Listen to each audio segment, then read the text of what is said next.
Hello and welcome to our smerdp video, and today we are looking at Transformers Legacy, and this is Voyager class Armada Universe Starscream.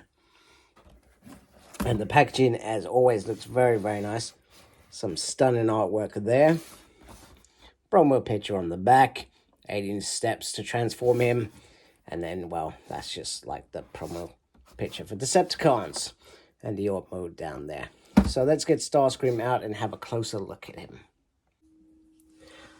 Now, one thing that really did excite me about this Legacy line was the fact that it was called the Legacy line and that we were going to get figures from all sorts of ranges, which made me very excited because I do like other series other than just Beast Wars and G1. There have been some great series out there, such as Transformers Prime, and Armada is one of those great series. Now, if you get past all the human squirming, etc., it is an amazing series with a great story, over 52 episodes, if I remember correctly. And Starscream was had a big story in there, and probably one of the best character arcs of all the Starscream. So they took all the Starscream-isms from G1 and they created this whole reason for why Starscream was the way he is, that he always wanted to carry favor with Megatron, but he always overlooked him, etc., that sort of thing.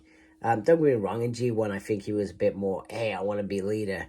He wanted to be leader here, but he wanted a bit more from his commanding officer, and it's a great figure that we're getting here. And for those fans of Armada, great. So I remember back in about mid-2000s, I was really into Armada toys. I had them all, and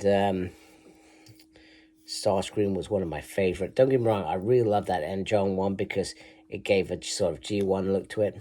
So in terms of this figure, first of all, I'm very disappointed that we haven't got a Swindle with this, a Minicon.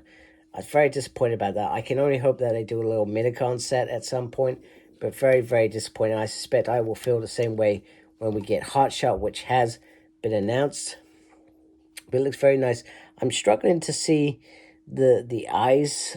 They're a bit more sort of yellow in there, a bit more hard, and he always had the chest out, which makes it a little bit more difficult as well. So the chest is really out, as you would expect from this character in the way that they create him on screen.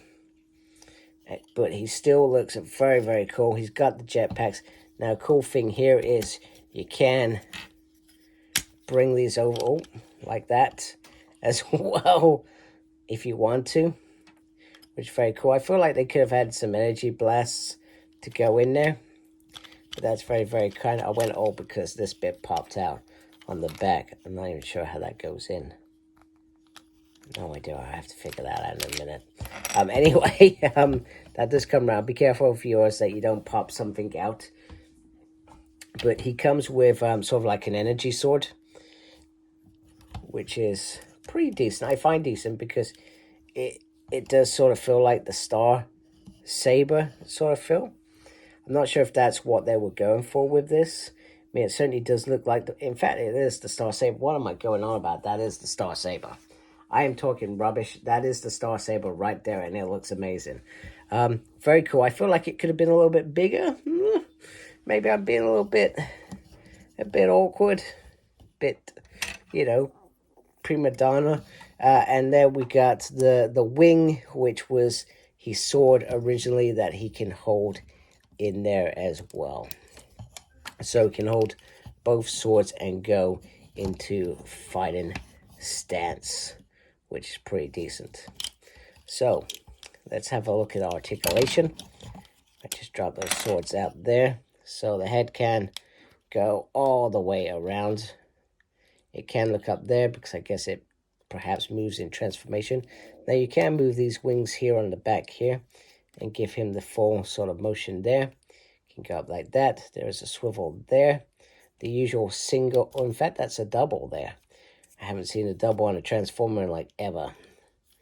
And then there is no rotation on the wrist. The movement there isn't there, but you got to be wary of these little pieces here that clip in there. He can do the full splits. He does have a swivel there, and that can just pop out, like so if you really wanted to. Only has a single on the knee. Little lefty righty there, little upsy downsy there. So articulation is there. You are restricted by certain areas, so just be wary of that when you are trying to do certain poses with this figure. So let's transform him into Alt mode, which I'm very excited to see.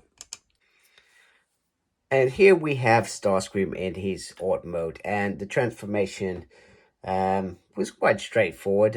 No issues, which is good. And I like the way it's turned out in terms of how it looks. It looks very, very, very nice. And I'll be honest with you, I haven't checked out Armada in a while, but it does feel like this was the look that we had. I just wanted to point out once again, you can bring the guns over like that. So you can have it blasting like that, which is very, very cool.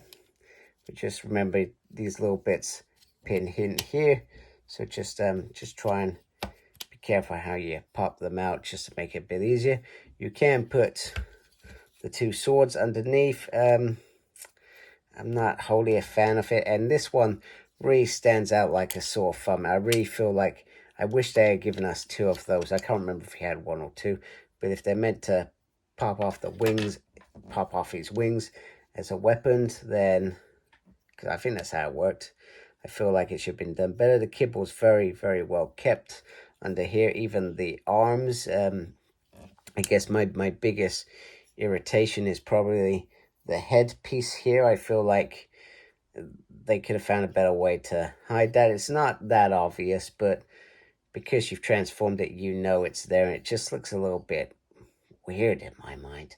So that's the only gripe. Once again, some lovely detail all along. Nice Decepticon logo there. I love that little piece there. So it does look very, very nice. So it's pretty decent. And I think if you get a stand, you could probably try and prop it up somehow as well, which is pretty decent. So there you have it. There is Starscream Armada, and I'm looking forward to seeing more Armada figures. Am I going to keep it? Probably not. I do have to, I don't have the space for Transformers, so I do review and sell these ones on. But there are some that I will, if I can, keep. This would definitely be one that I could keep, especially with Hotshot coming out, because I feel like Armada is one of those ones that I really enjoyed. But then again, I didn't keep my Beast Wars, and Beast Wars I love. So, hey, it is what it is. Anyway, if you like my video, please subscribe to my channel. Make sure you look after yourself. Very important these days. Thank you to those that are already subscribed. We appreciate you folks. And as always, embrace geekiness. Take care. Goodbye.